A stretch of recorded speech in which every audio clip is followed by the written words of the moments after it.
Então, bom dia a todos. Vamos começar aqui, então, a nossa aula, agradecendo aqui a presença da Dândara, da Letícia, da Lorena, do Marcos e da Maria Eduarda. Só refazendo o teste. Todos estão me ouvindo e me vendo? Sim, aqui sim.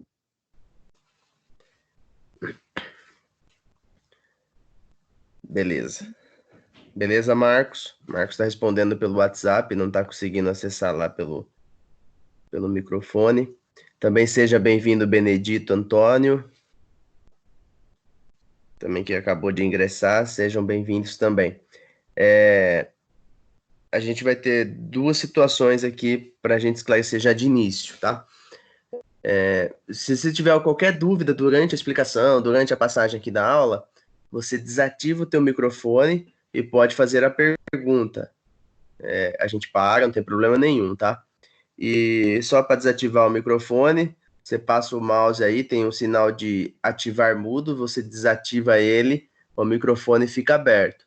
Também, se você quiser desativar a câmera, você desativa a câmera e vai aparecer tua imagem também aqui, para que todos vejam você, tá? Não é necessário desativar a câmera, mas o microfone para falar, pelo menos. Caso você não consiga ou tenha algum problema aí com o microfone, você pode fazer aqui a pergunta pelo WhatsApp, que a gente vai acompanhar também aqui pelo WhatsApp, caso alguém tiver qualquer dúvida e não conseguir fazer pela plataforma aqui, faz pelo WhatsApp, que eu respondo também aqui pelo WhatsApp, leio a pergunta e faço a resposta. Muito bem, como é que vocês estão passando de coronavírus? Tá todo mundo em casa?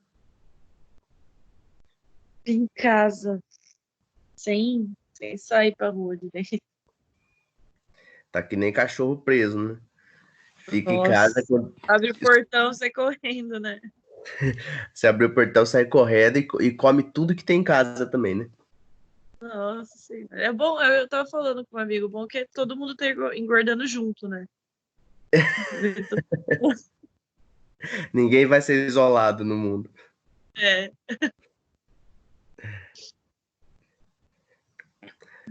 Vamos lá, deixa eu abrir aqui ó, o compartilhamento da aula.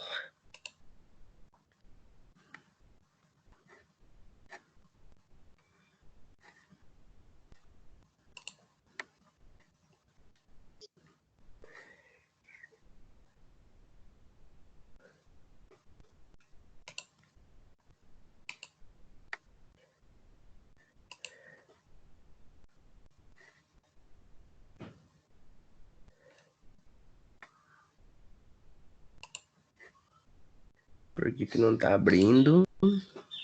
Vamos descobrir aqui.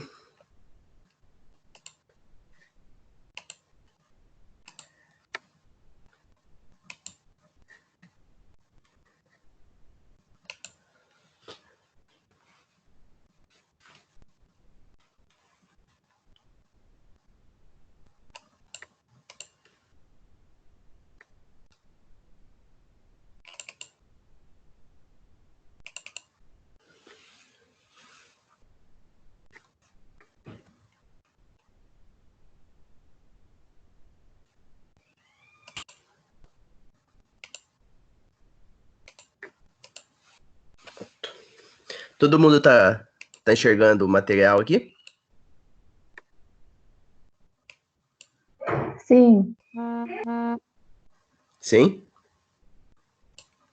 Beleza, abre o slide. Abriu.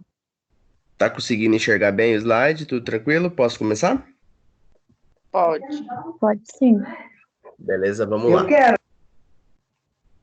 Se conseguir dar a tela cheia aí, colocar na apresentação fica melhor. Mas. Pronto. Deixa eu pôr a apresentação. Isso. Vamos lá, então. Direito Ambiental, aula 5. Das aulas passadas, alguém tem alguma dúvida? De licenciamento? Não, acho que tranquilo. Conseguiram acessar tudo, tranquilo? Sim. Vocês vão terminar essa matéria aqui querendo proteger o meio ambiente, querendo virar lá do Greenpeace. Vocês vão estar todos antenados com as questões ambientais e prontos para atuar nessa área também, tá? Essa área aqui de direito ambiental, ela é uma área que pouca gente faz. E quando você fala que você faz direito ambiental, primeiro as pessoas acham que você fuma maconha. Uhum. Depois eles começam a perceber a necessidade que tem essa área, porque ela atinge boa parte dos outros ramos do direito, tá? Ele é uma área muito gostosa de atuar e espero que vocês se apaixonem também e sigam nessa área ambiental que é bem proveitosa, tá? Vamos lá, passando agora para a aula de direito ambiental, Código Florestal. Antes da gente começar a parte da matéria mesmo, tem alguma notícia importante que vocês querem comentar além do coronavírus? Nossa, professor, eu acho que coronavírus está tomando 100% do meu tempo que eu vejo as coisas. Não estou sabendo de notícia mais nenhuma. Ultimamente, só isso que se fala. Ou é o Bolsonaro que está desrespeitando É, alguma norma de isolamento, ou é o coronavírus mesmo que aumentando gradativamente. Não mas sei eu se vocês estava têm... pensando aqui como Sim, a pode falar. gente, nas aulas mesmo, né? Você sempre falava, olha o que a gente tem de notícia, tudo. E aí o coronavírus chegando, e agora a gente está nessa situação, né? Dizer como é uma coisa importante mesmo, né? Como é de matéria ambiental, né? Não é de saúde também, de outras coisas, mas tem super relevância, assim. É verdade. E a gente foi acompanhando o passo a passo dele e ele chegando. E ele chegando, agora atingiu todos. E a gente está vivendo aquilo que a China viveu, né? Pois é. Esse isolamento social, ele não é específico só do Brasil, mas sim do mundo todo. O mundo todo está entrando em isolamento social e devemos ter ainda, durante esse mês de abril, ainda muito forte esse isolamento social para voltar possivelmente à vida, começando a voltar ao normal no mês de maio. Então, devemos passar ainda esse mês de abril, eu acredito que por completo, em isolamento social. Então, Também acho. tem muita coisa para a gente comer ainda da geladeira. Sim. E por conta disso, por conta do próprio coronavírus, ele acabou abafando todas as outras notícias. E muitas das notícias estão relacionadas diretamente ao coronavírus. Não sei se vocês têm acompanhado, mas o isolamento social que vem sendo feito já há uma semana e meia, 2 semanas, já começa a dar os primeiros resultados. O achatamento no estado de São Paulo, já é notado, o achatamento do número de casos. No Brasil está explodindo, como já era esperado também, infelizmente, como também aumentando drasticamente o número de mortes. Nós aqui da nossa região, acredito que nenhuma das cidades ainda tem casos de coronavírus confirmados, ou se tenha um só isolado. Mas devemos ter o aumento significativo dos casos de coronavírus na nossa região. Então, por isso mesmo da importância do isolamento e da necessidade de se isolar nesse momento. Economia se recupera com pessoas. O que não se recupera com pessoas são vidas. Então a gente precisa passar por esse momento para lá na frente, de maneira unida também, recuperar a nossa economia, que vai ser devastada pelo coronavírus. Só que não vai ser devastado sozinho, porque todos os outros países que estão passando também vão sofrer a mesma devastação. Sim. Vamos lá então, Código Florestal. Só acertando um ponto aqui.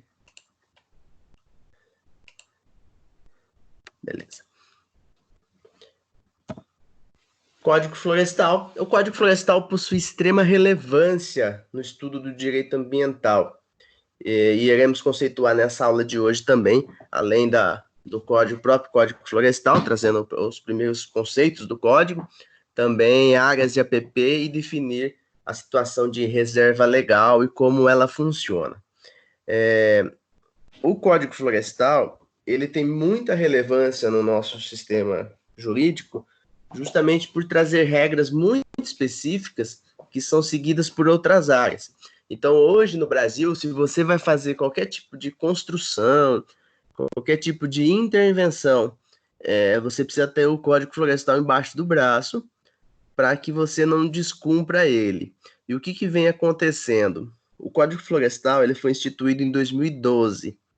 E em 2012, passou-se a ter também outros mecanismos do próprio ente federado de fazer a fiscalização das nossas propriedades e das nossas intervenções no meio ambiente. Então, veio muito forte desde 2012 o georreferenciamento, a melhora significativa dos órgãos fiscalizadores, que passaram a atuar de forma mais efetiva e, por conta disso, dando ainda mais relevância ao próprio Código Florestal. Ele foi muito debatido, muito criticado, inclusive quando ele foi aprovado lá em 2012, mas é o que a gente tem valendo hoje, já sofreu algumas alterações, inclusive ele é sempre atacado quando a gente entra em confronto com a questão econômica. Então, o próprio presidente atual, o Bolsonaro, ele é um crítico ferrenho do Código Florestal, porque ele alega que a forma como foi aprovado e a forma como está hoje limita o desenvolvimento econômico de muitas empresas. O que a gente tem que ter em mente é que desenvolvimento econômico e questão de meio ambiente, eles vão sempre se chocar.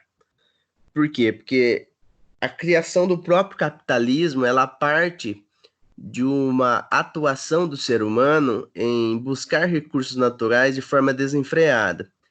Porque o capitalismo ele gera esse tipo de situação, onde você precisa acumular capital, precisa ter capital, e a expansão não acontece de forma tão rápida.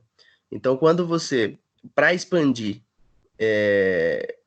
começa a entrar na pilha da necessidade de expansão, automaticamente você tende a devastar áreas ambientais para buscar justamente esse capital a todo custo.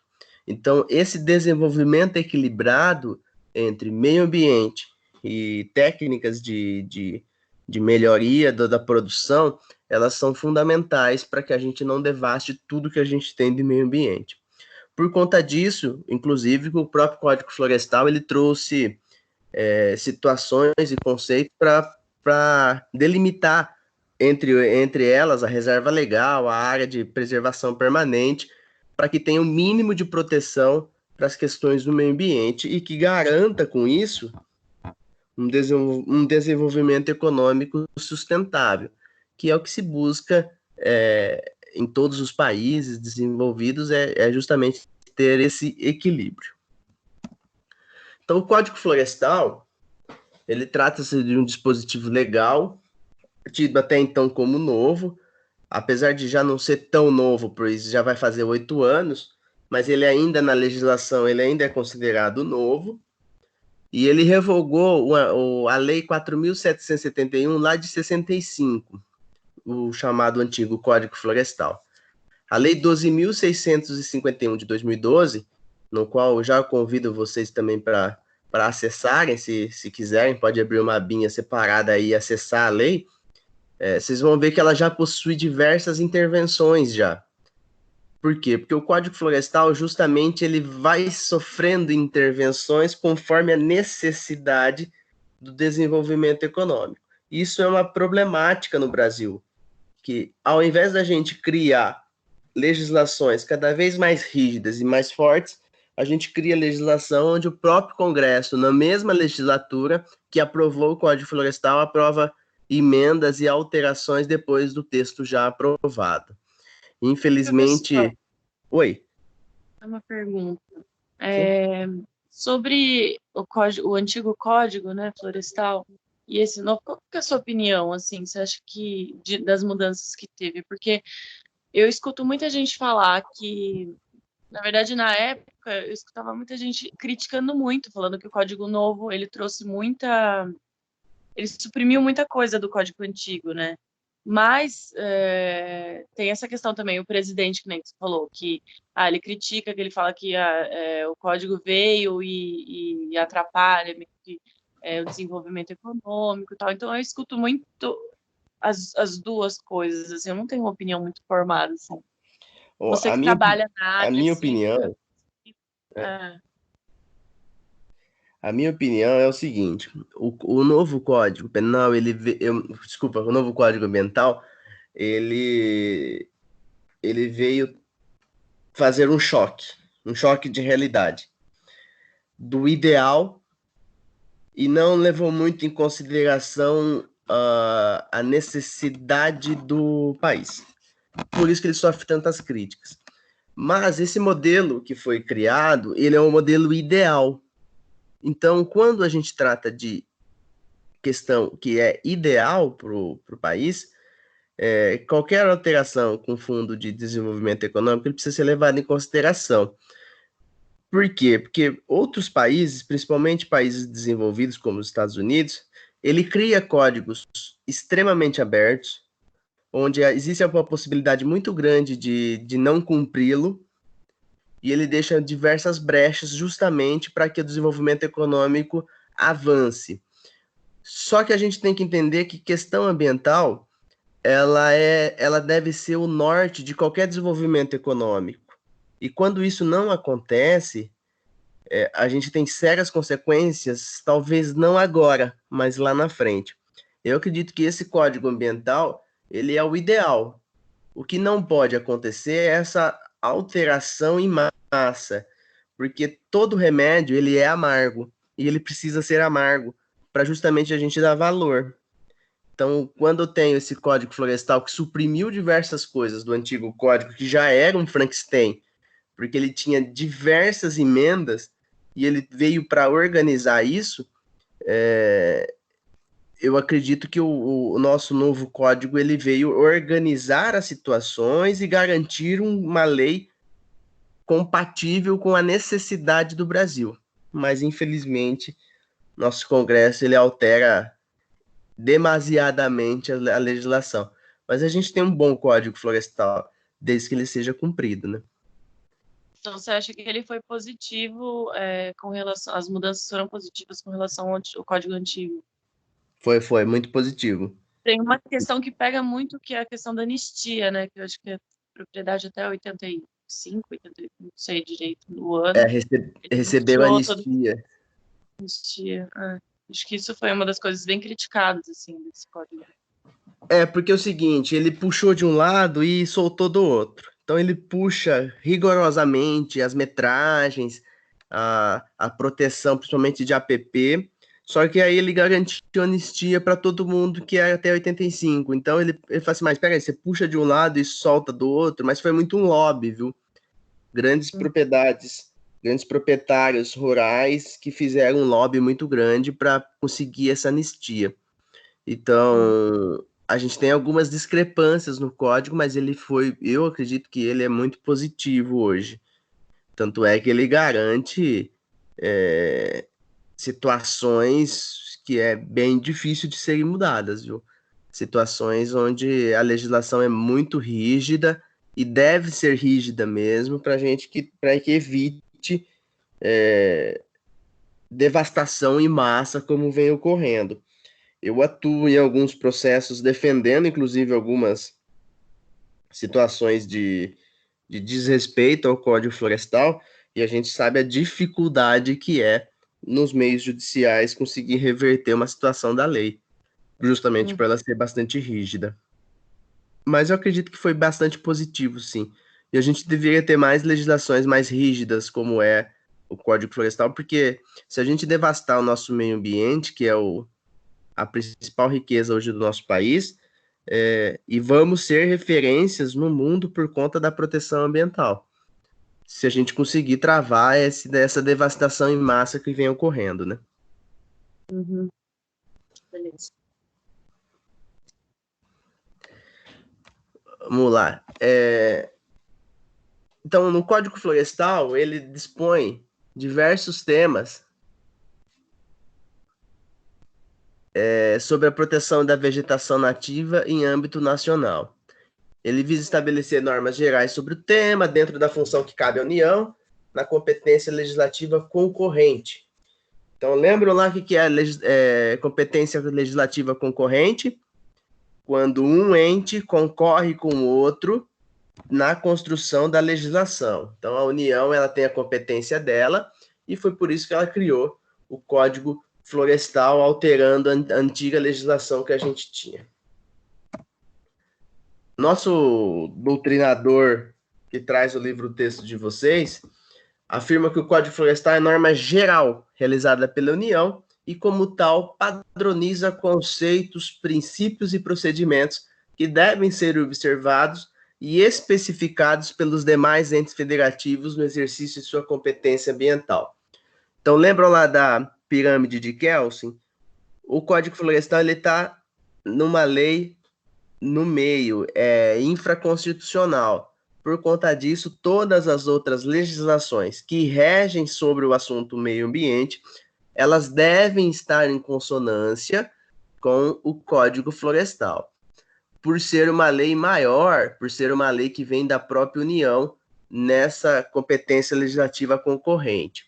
Então, essa padronização de conceito, princípios que estão lá dentro do Código Florestal, eles devem ser norte para que os municípios e o Estado, ao fazerem suas legislações, garantam essa proteção ambiental no mesmo sentido. Então, a construção desse Código Florestal novo, que vem em 2012, ele vem de duas frentes. A primeira que defendia a proteção do meio ambiente sem preocupar-se em viabilizar o desenvolvimento econômico, e a segunda que tentava aliar a defesa do meio ambiente às atividades do setor produtivo, reconhecendo o caráter capitalista da sociedade contemporânea. E aí, quando a gente tem duas questões tão divergentes que se chocam, é que a gente teve um código que preconizou principalmente a proteção do meio ambiente em maior ênfase. Mas a gente tem diversas brechas, inclusive na legislação, para garantir essa defesa do sistema nosso capitalista, dessa defesa do setor produtivo. Então, por isso que, quando a gente teve a discussão do Código Florestal, e foi muito polêmico, inclusive a própria Letícia questionou aí, esse lobby do setor produtivo em flexibilizar a legislação ambiental, ela também foi muito forte. Acabou vencendo, e na sua maior parte, os protetores do meio ambiente, em detrimento do desenvolvimento econômico.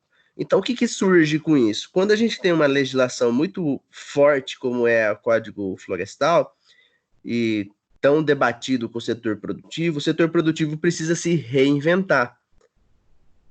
Ao invés da situação mais fácil, onde você simplesmente devastava para ampliar seu setor produtivo e melhorar sua cadeia produtiva, agora você precisa se reinventar, você precisa ser criativo. Então, você precisa investir em tecnologia para que no mesmo local onde você já devastou, você consiga produzir e tirar o seu sustento dali com maior ênfase e maior condição de garantir o desenvolvimento econômico para atuar aí no setor onde a gente tem no Brasil, um setor capitalista dessa sociedade nossa, onde o acúmulo de capital é a todo custo e o tempo todo. Vi aqui que a Letícia caiu. Conseguiu voltar, Letícia?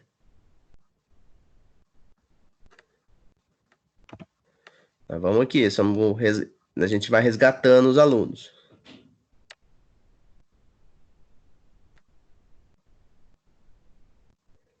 Os demais alunos aqui, o Benedito, a Dândara, a Lorena, o Marcos e a Maria Eduardo estão ouvindo?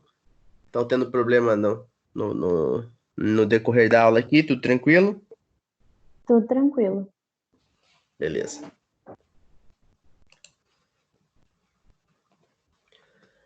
Muito bem. Então, ao estabelecer princípios, o Código Florestal aponta como seu objetivo o desenvolvimento sustentável, em consonância com o 225 lá da Constituição.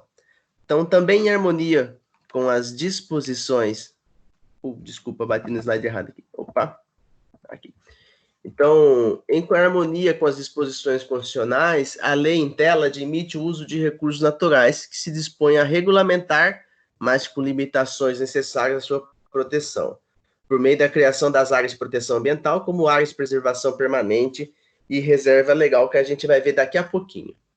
Então, ao trazer os princípios, o Código Florestal, a sua lei, ela trouxe diversos mecanismos e legislações favorecendo esse desenvolvimento sustentável. Então, é necessário esse desenvolvimento sustentável para que a gente, de fato, tenha um Brasil cada vez melhor, um Brasil preocupado com as questões ambientais. Hoje, infelizmente, o Código Florestal, como outras legislações ambientais, vem sofrendo duros ataques do nosso governo e do próprio Congresso, pedindo a alteração de diversos artigos e diversas situações, justamente para favorecer esse desenvolvimento econômico. E toda vez que a gente passa por uma crise, como a gente está passando agora a crise do corona, a tendência, quando o setor produtivo volta a produzir, pedir justamente esse arrego ao poder público e, por conta disso, pedir alteração de legislações até então bastante fortes. E isso vai acontecer fatalmente com o Código Florestal. Com a justificativa de melhoria do setor produtivo, com certeza vão atacar o Código Florestal, pedindo a liberação e inclusive anistias, pedindo alterações no nosso Código Florestal para garantir um retorno da atividade econômica com maior velocidade. E isso é um perigo, porque quando a gente faz esse tipo de alteração e não se preocupa com o amanhã, a tendência é que a gente tenha uma devastação em massa dos nossos recursos naturais, seja o Código Florestal ou outras legislações que protegem outras áreas da questão ambiental, e por conta disso, reflexos lá na frente cada vez mais devastadores. Hoje, quem já tem acompanhado aí as notícias, apesar de agora a gente só falar de coronavírus, mas as questões ambientais são muito fortes no nosso Brasil. Inclusive, antes do corona aqui, a gente teve esse ciclo da chuva do final do verão, onde diversas cidades sofreram bastante, cidades de Minas Gerais, o próprio Guarujá, Santos, com chuvas decorrentes dessa alteração climática. Então, antes, essas chuvas que eram diluídas durante todo o verão, elas passaram a não acontecer mais de forma diluída no verão e acontecer em um curto espaço de tempo, chuvas cada vez mais fortes e com grande prejuízo para as nossas cidades. Isso é reflexo de políticas ambientais lá de trás. Então, não existe, como eu já disse para vocês em outras aulas, não existe o para fora, não existe jogar fora, existe jogar dentro. Então, porque a gente está tudo dentro do mesmo ambiente, a gente está tudo dentro do mesmo planeta. Então, você não joga nada para fora, você joga tudo para dentro. Então, ou você reaproveita através de um desenvolvimento sustentável seus recursos naturais, ou fatalmente a gente vai ter reflexos, como a gente vem sofrendo agora, esses reflexos, seja de chuva, seja de fenômenos naturais, seja da própria seca, cada vez mais esse ciclo da chuva desregulado. Enfim, isso traz prejuízos imensuráveis, não só para as pessoas, como também para o setor produtivo que quer justamente alterar essas legislações, como o próprio Código Florestal. Tranquilo até aqui?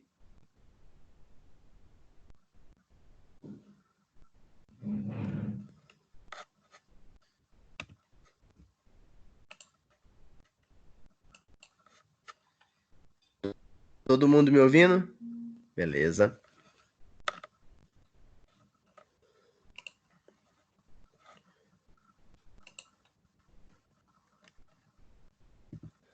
Vamos passar agora, então, para a área de preservação ambiental, as chamadas APP.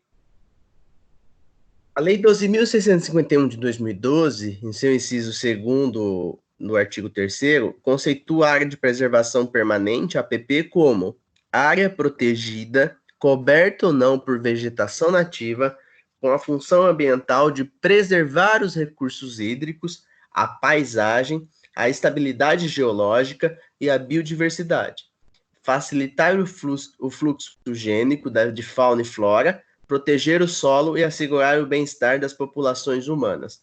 Vou repetir porque é importante. É área protegida, coberta ou não por vegetação nativa, com a função ambiental de preservar os recursos hídricos, a paisagem, a estabilidade geológica e a biodiversidade, facilitar o fluxo gênico de fauna e flora, proteger o solo e assegurar o bem-estar das populações humanas. Então, essas áreas de preservação permanente, elas não podem ser alteradas de forma alguma. É isso que preconiza a legislação. Qual é a crítica disso? Como a legislação não determinou com certeza quais eram as áreas de preservação permanente, vários municípios e estados foram criando áreas de preservação permanente, aonde, entre aspas, ainda tinha árvore. Então, onde tinha árvore, preserva. E aonde não tinha árvore, devasta. Então, a gente tem diversos locais de área de preservação permanente que são, de fato, áreas de preservação permanente, e temos outras áreas que não deveriam ser classificadas assim e são classificadas, como a gente também tem outras áreas que deveriam ser classificadas e nunca foram classificadas como área de preservação permanente. Quando eu classifico a área de preservação permanente, eu faço um bloqueio dessa área, ou seja, eu não posso fazer nenhum tipo de intervenção de obra, nada disso nessa área, é tudo proibido. Então, a gente tem cidades com áreas de preservação permanente no meio do município que praticamente isolam partes do município e outras partes do município. E por conta disso, a fiscalização ela precisa ser cada vez mais rígida, porque essas áreas de preservação permanente é o que garantem muitas vezes a proteção do próprio solo, como a proteção de diversas espécies, seja da fauna, da flora, como também áreas que vão garantir a proteção da água. Então, a intenção do legislador de dar proteção não exclusivamente às florestas e demais formas de vegetação natural, mas aos próprios locais ou às formações geográficas em que tais áreas estão inseridas funcionalmente. Porque antes do Código Florestal em 65, a intenção da área de preservação permanente era apenas proteger floresta. Então, se existe uma floresta aqui, protege ela. Se existe a floresta do lado de cá, protege ela. Quando tem essa evolução em 2012, eu passo a ter outras áreas, não apenas e tão somente de florestas, mas outras áreas com vegetação natural, independente se tinha árvore ou não tinha, ou formação geográfica importantes, para garantir essa proteção dessa formação. Porque, como aqui a própria legislação traz, e conceitua ela, não é só floresta.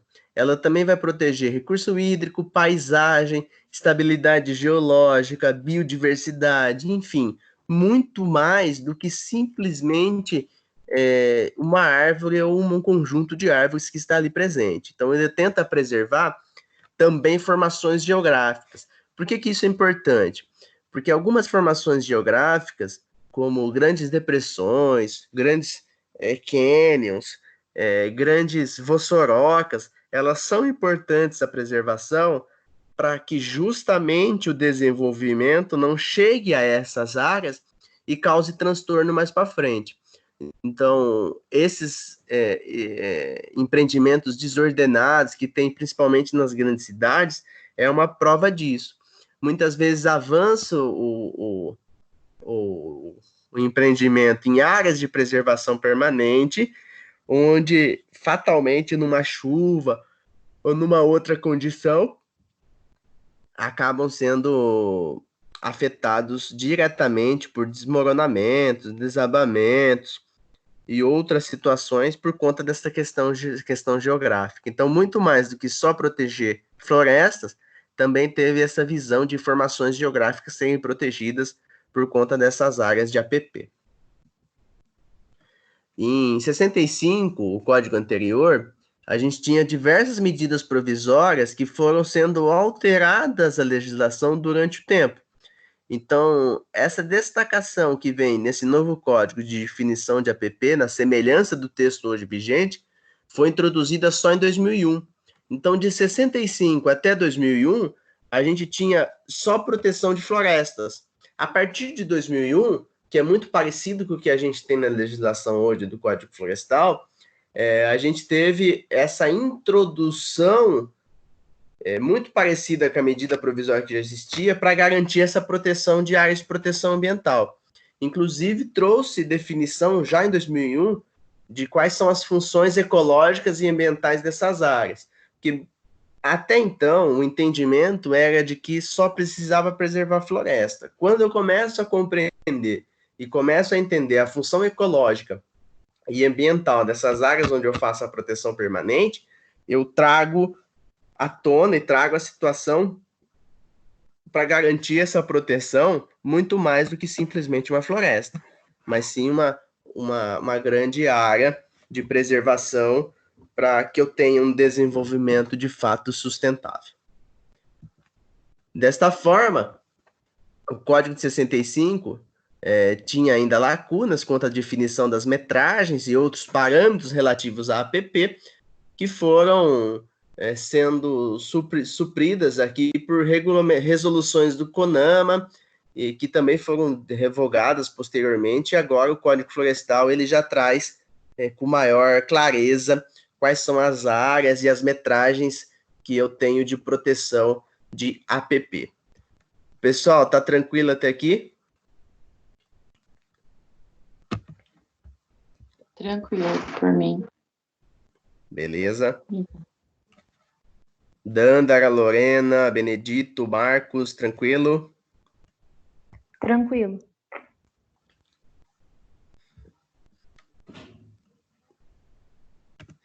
Beleza, deixa eu abrir aqui a legislação, vocês vão dar uma olhada aqui, ó.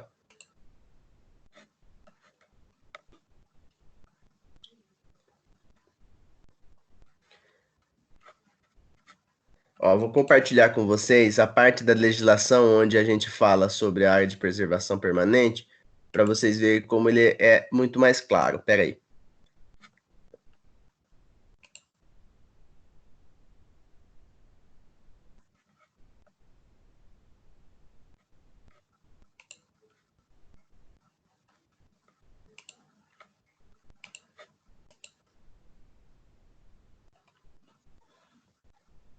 Estão conseguindo enxergar a lei?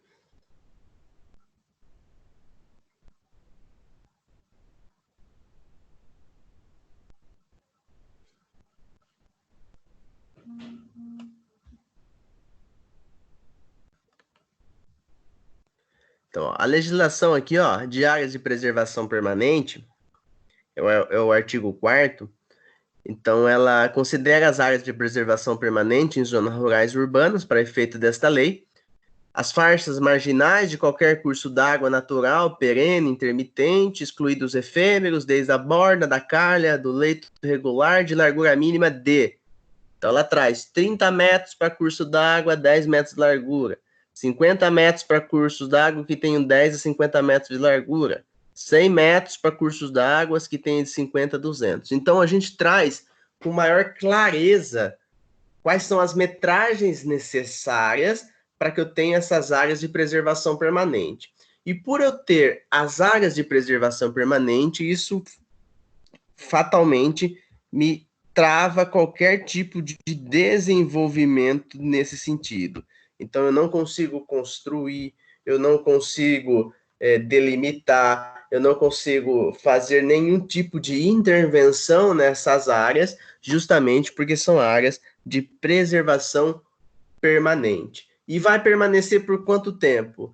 Ad eterno, até que a gente tenha uma alteração legislativa.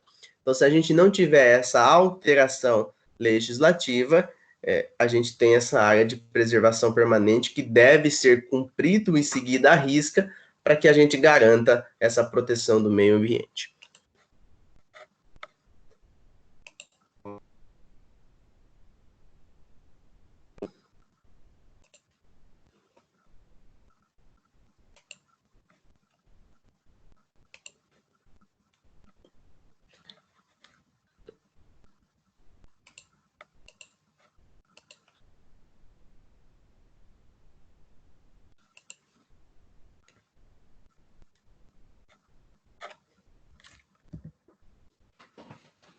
Então, o rol de preservação permanente que traz lá a Lei 12.651, que traz os locais aqui, conforme eu li para vocês, a gente tem diversas áreas que vão sendo trazidas e tendo metragens diferentes.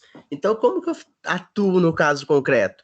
Eu tenho que pegar a minha área, ver qual é o tipo de curso d'água, por exemplo, que é o que traz aqui, e analisando o curso d'água e a metragem que essa água tem de curso, é que eu vou analisando situação por situação para ver qual é a área que está incluída na área de preservação permanente. Se a gente for levar ao pé da letra, diversas áreas aqui são áreas onde já existem construção nessa área de preservação permanente. Principalmente se a gente for levar em consideração aqui na nossa região o Rio Mogi Guaçu.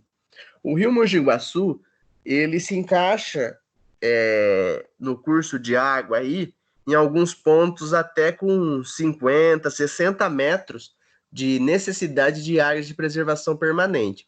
E a gente sabe muito bem que em determinadas áreas do curso do rio, as obras já chegaram muito próximo, inclusive com chácaras, com áreas de recreio, com áreas de festas, muito próximas do rio. Essas áreas, elas receberam a anistia de 85 anteriormente. Então, quem construiu até 85, tinha mais um ano que eu não vou me lembrar agora, mas eu prometo trazer para vocês, que se você tivesse a obra até aquele determinado ano, você tinha anistia e não precisava cumprir o novo Código Florestal. Isso fez com que diversas dessas áreas se tornassem regulares, justamente por conta disso. E quem construiu posterior ao que a própria lei trazia, aí está de forma irregular e são empreendimentos ilegais. E aí, quando tem empreendimento ilegal, é que contrata o advogado para tentar solucionar a problemática. Na grande maioria das vezes a gente não consegue solucionar, mas a gente consegue dar alternativas para o órgão fiscalizador, que nesse caso é o Ministério Público, ou até os órgãos federais, para tentar preservar principalmente a vida. Nesse processo que eu fui, inclusive foi um dia que eu fui dar aula para vocês, que eu fui em São Paulo, a gente estava diante de um empreendimento irregular, onde as metragens da rua não estavam corretas, e por conta disso, a gente teve 18 casas, num bairro de quase 1.000 casas, 954 moradias, que foram construídas dentro de área de preservação permanente. Para preservar essas 18 casas e essas famílias que já estavam lá, foi feito um acordo com o Ministério Público, onde foi dado ao Ministério Público uma área de preservação permanente em outro local. Aí, nessa compensação de áreas de preservação permanente, foi dado a autorização para que o empreendimento se mantivesse daquele jeito e não tivesse mais avanço dentro da área de preservação permanente. Mas é muito raro esse tipo de situação. Só aconteceu porque eram poucas casas e a metragem era muito pouca, em contrapartida à necessidade e o que viria trazer de transtorno, mas é muito raro justamente pela legislação ser bastante rígida. Então, as áreas de preservação permanente, a gente tem ainda o rol, áreas do entorno de nascente de olhos de águas perenes, encostas, restingas, manguezais, as bordas de tabuleiros ou chapadas, topo de morros, montes, montanhas e serras, todas essas são áreas de preservação permanente. Tem uma pergunta aqui do Marcos, aqui pelo WhatsApp. Quanto a esse caso, acaba ficando legal? Não é que fica legal, ele fica compensado. Aí o Ministério Público aceita a compensação e se torna, entre aspas, melhor para o meio ambiente essa regularização. Não é sempre que dá para fazer isso, só dá para fazer isso quando você demonstra com clareza para o Ministério Público que a compensação dada é muito melhor do que a destruição daquelas moradias por desconhecimento da lei das pessoas. Aí se tornou, entre aspas, legal a área, porque o Ministério Público aceitou que aquelas 18 casas que estavam entrando dentro da área de preservação permanente, elas supriam com outra área a devastação, a possível devastação daquele local. Então, por isso que eles aceitaram. E nesse caso, porque tinha famílias? Tinha famílias porque era um empreendimento irregular, onde as famílias desconheciam, elas simplesmente foram entrando, e o dono do empreendimento sabia da irregularidade e mesmo assim vendeu. Ele lucrou em cima e depois tentou regularizar posteriormente. Acabou ficando mais caro o molho que o peixe, porque ele teve que comprar outra área de preservação permanente para fazer a compensação ao Ministério Público. Esclarecido, Marcos? Beleza. Então perceba que são áreas de preservação permanente as encostas. E o que a gente vê na prática? Muitos bairros, muitas áreas de favelas e áreas de empreendimentos regulares, onde eles chegam muito próximo das encostas. Por conta disso, são áreas extremamente de risco e por isso que são consideradas áreas de preservação permanente, porque se houver qualquer tipo de desmoronamento, alguma coisa nesse sentido, não afetam outras famílias. Não deveriam as famílias estar nesses locais, mas a lei já prevê que em torno dessas áreas são áreas de preservação permanente e devem ser assim tratadas. Também são áreas de preservação permanente em altitude superior a 1.800 metros, veredas, faixas em torno de reservatórios de água, florestas e outras formas de vegetação. Todas essas áreas são áreas de preservação permanente e são consideradas por meio dos poderes públicos, tanto municipal, estadual, como áreas federais, que determinam essas áreas de preservação permanente.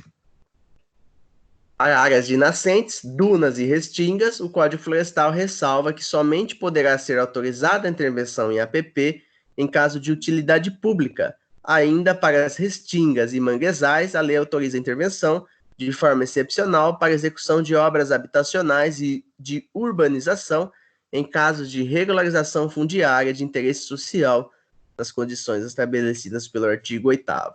Então, o próprio código, ele traz situações onde você pode regularizar desde que a intervenção seja excepcional e seja para regularizar famílias que já estavam naquele local. Então, a própria lei, o Código Florestal, ele traz essas situações para garantir que a gente tenha um equilíbrio entre desenvolvimento e questões ambientais. Por isso que ele traz essa possibilidade de urbanização. Então, áreas que são hoje tidas como áreas irregulares, elas podem ser urbanizadas nesses casos. Tem uma pergunta aqui do Fernando. No caso de construções no rio Mogi, pode ser feito como compensação um reflorestamento em parte do terreno com árvores nativas? Fernando, pode ser feito sim, desde que o órgão fiscalizador autorize e determine como você vai fazer esse reflorestamento. O que acontece na prática? Muita gente, para tentar burlar a própria legislação e a próprio Ministério Público, ele apresenta um plano de reflorestamento. Então ele chega lá para o Ministério Público e fala assim, olha, Ministério, eu sei que eu estou irregular, mas eu quero reflorestar minha área aqui. Eu sei que eu tenho nessa área aqui essas determinadas árvores que são compatíveis com... são árvores nativas do local, tal, e vou fazer o plantio. Na prática, o plantio quem deveria determinar, se fosse autorizado, o próprio Ministério Público. Afinal, fica muito fácil para o empreendedor falar assim, eu vou plantar aqui onde eu não tenho nada, onde eu sei que não vai vingar nada, planto, se não vingou a árvore, problema da árvore. Então, o Ministério Público ele deve atuar para determinar, se for autorizado esse tipo de compensação, aonde essas árvores vão. Porque simplesmente chegar lá e plantar, ela é lógico que vai ser de acordo com o interesse do próprio poluidor pagador. Então, o poluidor ele não pode ser a pessoa determinada para mostrar onde vai plantar o reflorestamento. Então, deve ter essa interligação entre o órgão fiscalizador e o poluidor que causou o dano ambiental. Entendido, Fernando?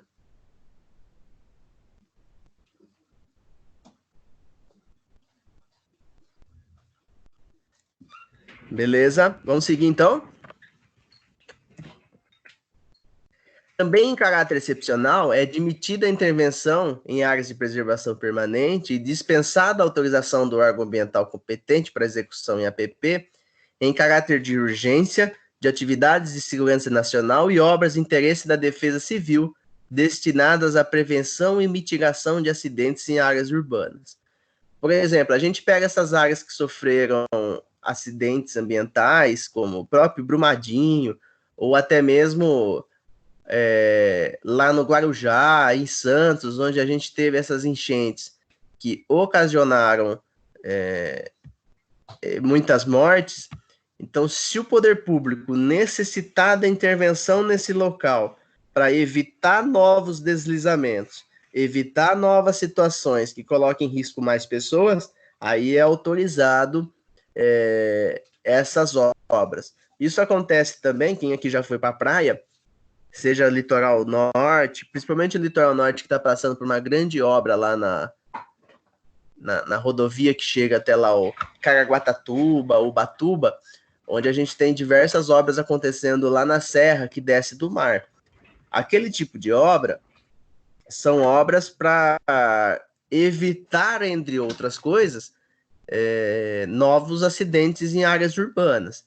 Então, a própria construção da pista e a intervenção em determinados pontos lá servem para mitigar e diminuir outros acidentes em áreas urbanas. Então, por conta disso, é autorizada essa intervenção em área de preservação permanente, porque está preservando e prevenindo outras situações de acidentes em áreas urbanas. Não sei se vocês já passaram por lá, mas tem umas obras bem grandes acontecendo naqueles locais. Tranquilo aqui sobre APP? Alguma dúvida? Posso seguir com a matéria?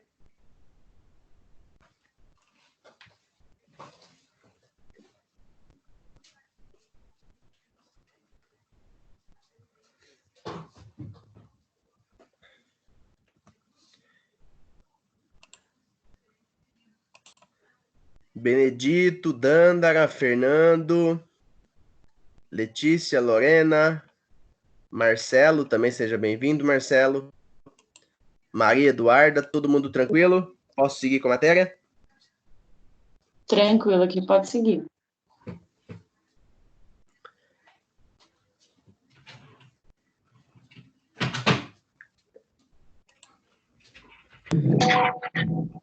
Beleza, vamos passar agora para o outro item, o segundo item. Área de reserva legal. Área de reserva legal.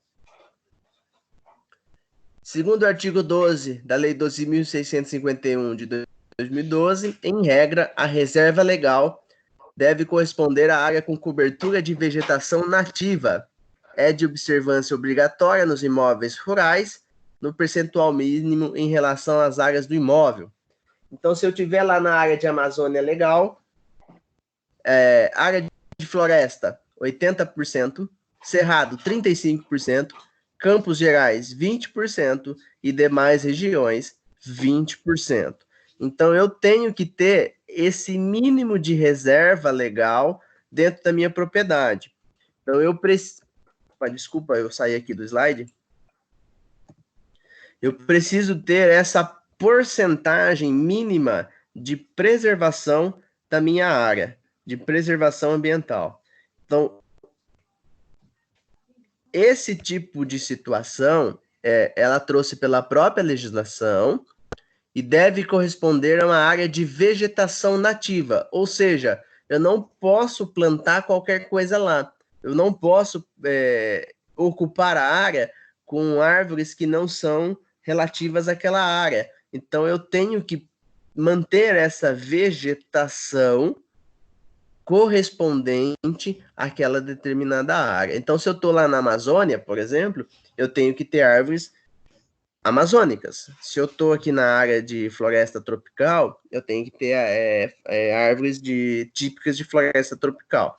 Então, eu devo seguir esse mínimo legal, chamado de reserva legal, para garantir a preservação no correspondente ao que a legislação traz em porcentagens.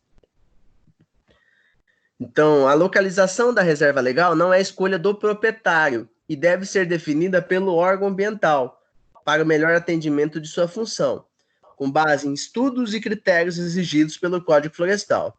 A lei define que o órgão estadual deverá aprovar a localização da reserva legal após a inclusão do imóvel no Cadastro Ambiental Rural, chamado de CAR. O artigo 17 da Lei 12.651 de 2012 permite a utilização da área de reserva legal para exploração econômica mediante manejo sustentável aprovado pelo órgão ambiental competente. Então, percebe o seguinte, a área de reserva legal, ela é muito mais do que preservação daquele local com as áreas referentes ao que aquele local determina, mas também possibilita a exploração econômica. Temos diversas propriedades aqui na nossa região que fazem esse tipo de exploração econômica. Eu vou dar um exemplo. Tem uma fazenda em São João da Boa Vista, onde a proprietária, quando comprou, ela é uma suíça, quando ela comprou a área já praticamente toda devastada. O que ela fez? Ela fez um reflorestamento por completo da área. Ali naquele local é área de floresta tropical, é área da floresta da Serra, esqueci o nome da Serra da Mantiqueira. Então, ela fez o reflorestamento com árvores nativas. Para não se tornar uma fazenda improdutiva, ela fez um manejo, uma exploração econômica, conforme a própria área previa. Então, ela começou a plantar café dentro da própria floresta. Então, ao invés de ter aqueles cafezais imensos, com grande produção em larga escala, ela fez um tipo de café orgânico, onde é plantado entre as árvores dentro da floresta. Isso faz com que a plantação do café atenda a essa exploração econômica sustentável e, por conta disso, tem um café de maior qualidade. Por quê? Porque as árvores, ao serem muito altas e o pé de café muito baixo, ele gera uma sombra sobre o pé do café, que faz com que o café que é produzido ali tenha uma qualidade superior aos demais cafés. Por conta disso, ela também não consegue ter produção em larga escala. ela tem uma produção muito mais restrita, só que um café com muito mais qualidade.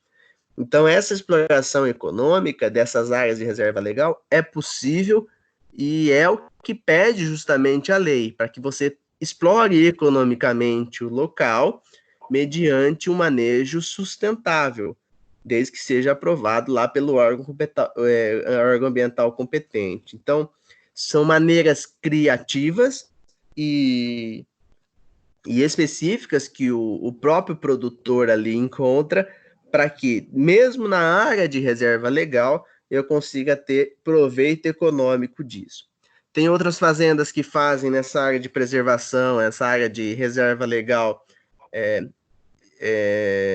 observatórios de pássaros, observatórios de plantas, observatório de animal, faz também pesquisas no ramo de medicamentos, entre outras, dentro da própria reserva legal. Ou seja, não é um local improdutivo, é um local onde você pode explorar economicamente, desde que você garanta esse manejo sustentável dessa área. Existem diversas áreas que são desse jeito, e existe essa possibilidade, garantindo tanto ao produtor como às pessoas ali em volta, que aquela área de reserva legal seja utilizada de maneira muito mais inteligente. Isso não é permitido na área de preservação permanente, né? Na área de preservação permanente, não. Só na área de reserva legal, isso. Na preservação permanente, o próprio nome diz, eu tenho que preservar permanentemente aquele local. Eu não posso criar exploração econômica em área que é exclusivamente para eu preservar. Agora, na reserva legal, eu possibilito. O que acontece muito, inclusive na nossa região, tem as empresas que produzem papel, a Word Paper, esqueci o nome de uma, que é bem gigante, a International Paper. Acho que é essa mesmo, International. Inclusive, quando você vai daqui de Pirassununga a Aguaí, pela pista lá que vai para a AFA, tem diversas áreas ali que são organizadas. Fica lá em Mogi Guaçu. Oi, quem falou? Marcelo, fica em Mogi Guaçu, a International Paper. Isso. Era Champion antigamente. Era Champion, exatamente. A International Paper, o que ela faz? Como ela tem a área necessária para a exploração econômica do material que faz o papel, ela compra áreas de pequenos produtores para suprir a necessidade dela de reserva legal. Então, ela faz esse manejo econômico, ela faz essa exploração econômica sustentável, dentro de áreas, inclusive, que não é dela. Porque as áreas dela não são suficientes para suprir a reserva legal. Então, ela compra áreas de outros locais para garantir esse atendimento. Inclusive, existe uma manobra feita que muitas empresas fazem, que é não suprir a porcentagem necessária, aí ela compra outras fazendas, outras áreas, com área de preservação maior, e apresenta como sendo uma propriedade só, dando a porcentagem necessária. Isso é muito comum também. E a International Paper, ela utiliza dessa área de reserva legal para produzir papel. Então, ela planta em grande quantidade e supre o papel em outra área. Quando aquela área já está maior, ela faz essa exploração sustentável. Então, ela tem sempre floresta apta para produzir papel e atendendo a reserva legal. Isso é uma exploração econômica legal, possibilita, a lei permite, e ela utiliza a reserva legal também como área de produção, como desenvolvimento sustentável. Entenderam o que é reserva legal?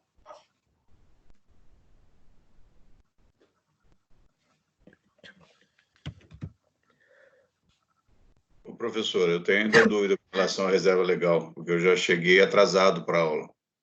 Sim. Quem que está falando? É o Vargas. Sim, pode perguntar. Não, sobre a reserva legal, ela é definida pela lei, o que vem a Sim. ser, né? E de acordo com a legislação, seria apenas a área e que pode ser utilizada para manejo sustentável. A reserva obrigatória, né, que depende da região, continua sendo coordenada por região, mas a reserva legal ela é definida pela lei, né? E ela tem o seu limite aquele, quer dizer, é o que sobra, né, do total, né? O que acontece muito, Vargas, é o seguinte, a reserva legal, ela é tida em porcentagem. Por ser tido em porcentagens, eu posso ter porcentagens dispersas dentro da minha própria propriedade, desde que eu cumpra o limite da lei. Ela não fala que eu preciso ter em específico determinado local como reserva legal, ao contrário da área de preservação permanente, que tem que ser naquela determinada área. Então, a reserva legal, ela garante ao proprietário a distribuição dela dentro da própria propriedade. O que eu até tinha comentado aqui bem sucintamente, como eu não posso fazer desenhos, e isso é uma pena, porque vocês iam ver os meus desenhos novamente, o que acontece na prática? Muitas empresas, elas compram áreas diversas em locais muito distantes um do outro, inclusive. Eu posso comprar aqui em São Paulo e outra em Minas Gerais, e apresento ao órgão fiscalizador que tudo isso são propriedades minhas e mostro onde está a reserva legal. Isso também é feito. Então, tem empresas que compram áreas distintas e fazem reserva legal numa determinada área e explora por completo outra. Por quê? Porque a lei dá essa brecha por ser porcentagem. Então, ele consegue fazer isso também. E a reserva legal, ela dá muito problema, porque como a medição é feita por georreferenciamento, o próprio georreferenciamento já garante a porcentagem e se você tem ou não tem área de preservação ambiental. Desculpa, área de reserva legal. Então, é muito fácil de visualizar do alto por georreferenciamento se você está cumprindo ou não está cumprindo a porcentagem necessária. Mas não determina que seja tudo num determinado local, determina a porcentagem dentro da propriedade do estabelecimento, entendeu? Então, num estado eu posso ter, eu posso não ter nada de reserva legal, melhor, não posso não ter nada de área de preservação permanente e posso ter num outro estado essa reserva, Pode.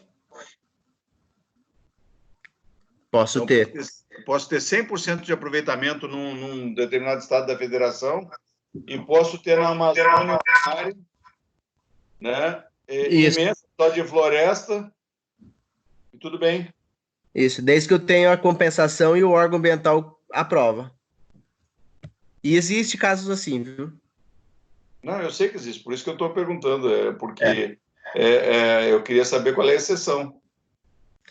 A exceção depende do local onde eu tô, que às vezes, porque é o seguinte, como se define como necessidade que eu tenha plantas e árvores nativas do local, tem local, por exemplo, que não tem árvore. Por exemplo, áreas de cerrado, não tem árvore em áreas de cerrado, são árvores menores. Então, áreas de cerrado, o que eu tenho que preservar? Não vou plantar uma árvore pau-brasil no meio do cerrado. Então, eu tenho que manter a vegetação nativa.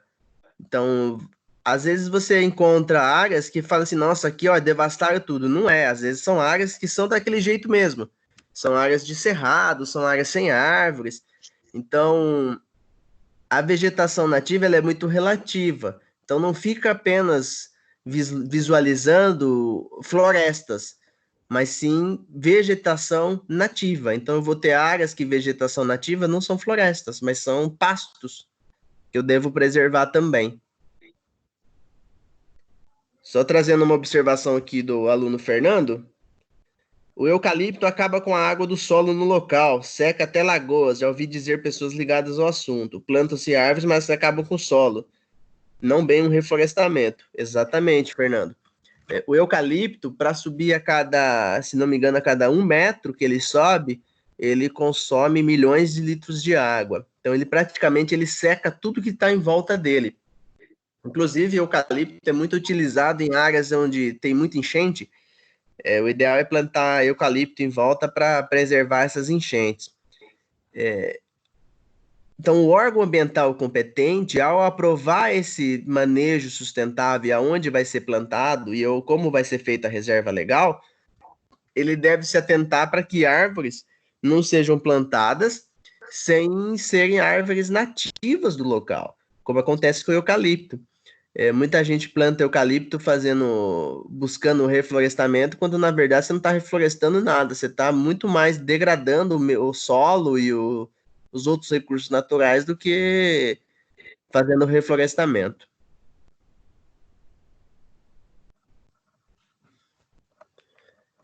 Alguma pergunta mais sobre reserva legal?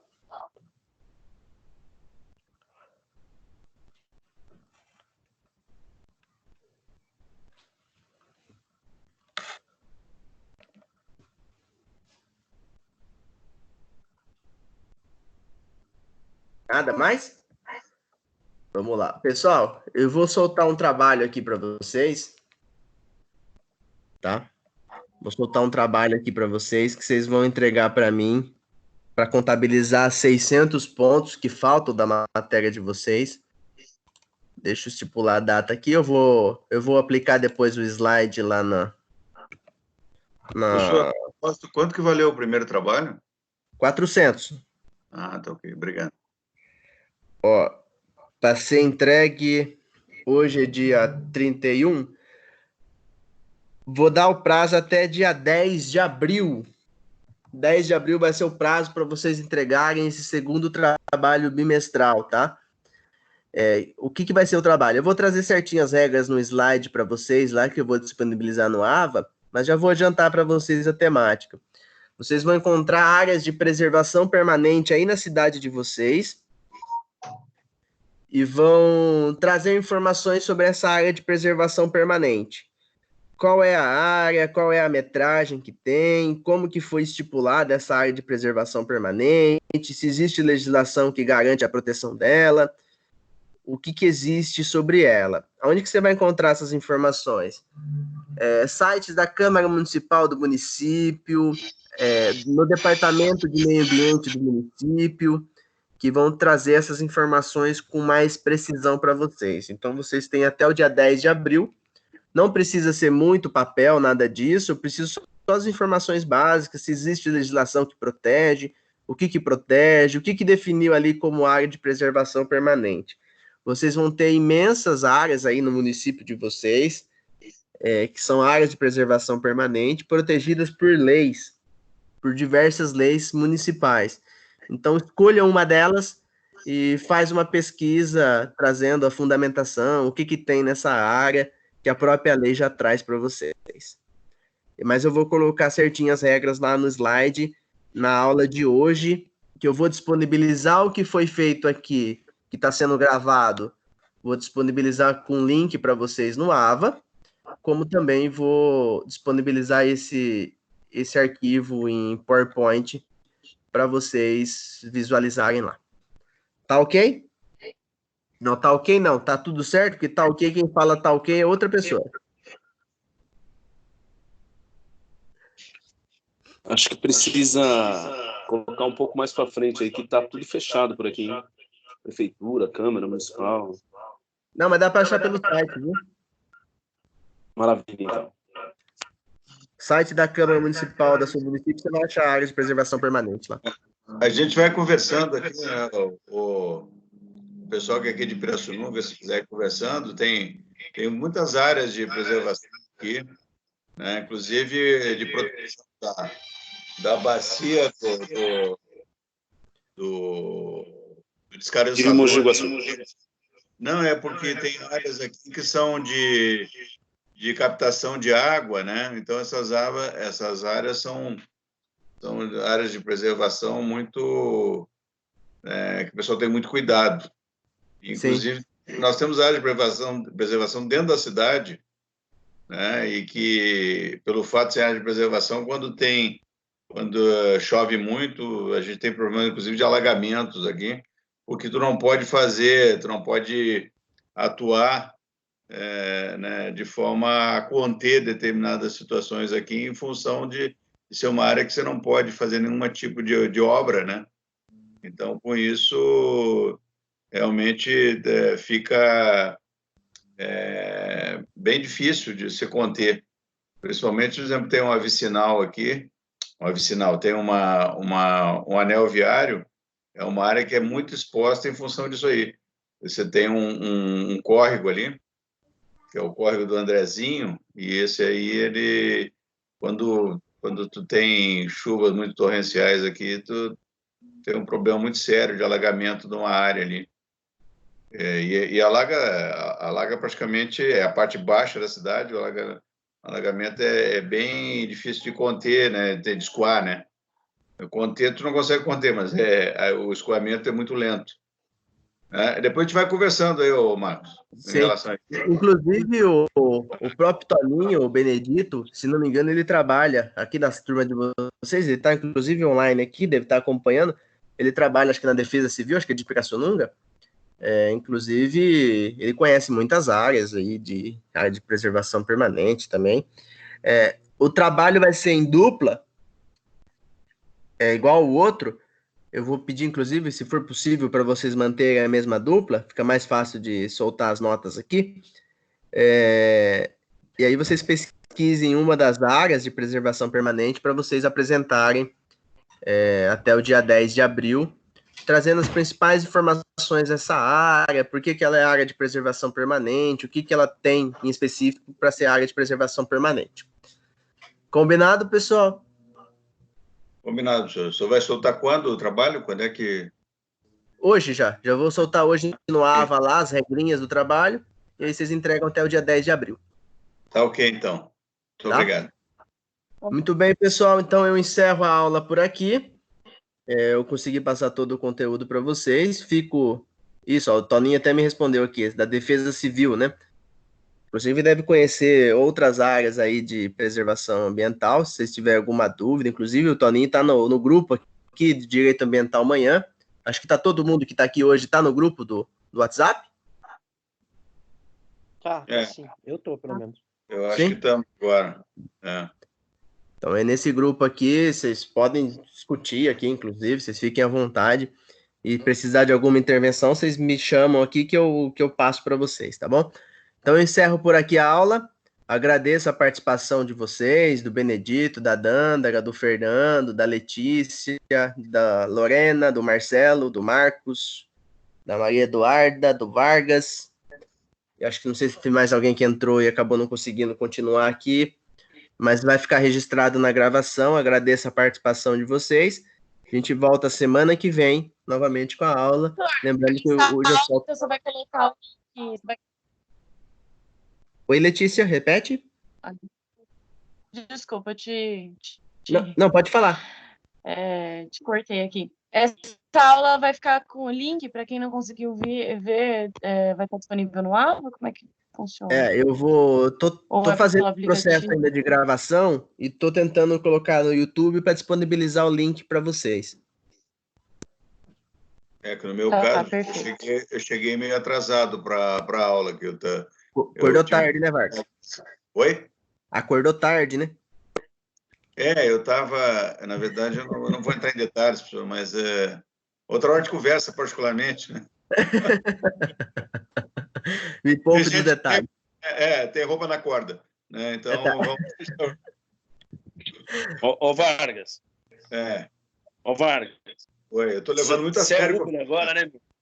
Oi? Você é Uber agora, né? Eu tenho problemas de às vezes, transporte, né? Tá certo. Um abraço. Valeu, professor. Obrigado, hein? Mas eu transporto Obrigado. gratuitamente, viu? Pode divulgar. Tá. Um grande abraço para vocês. Até semana que vem, então. Obrigado, professor. Um abraço.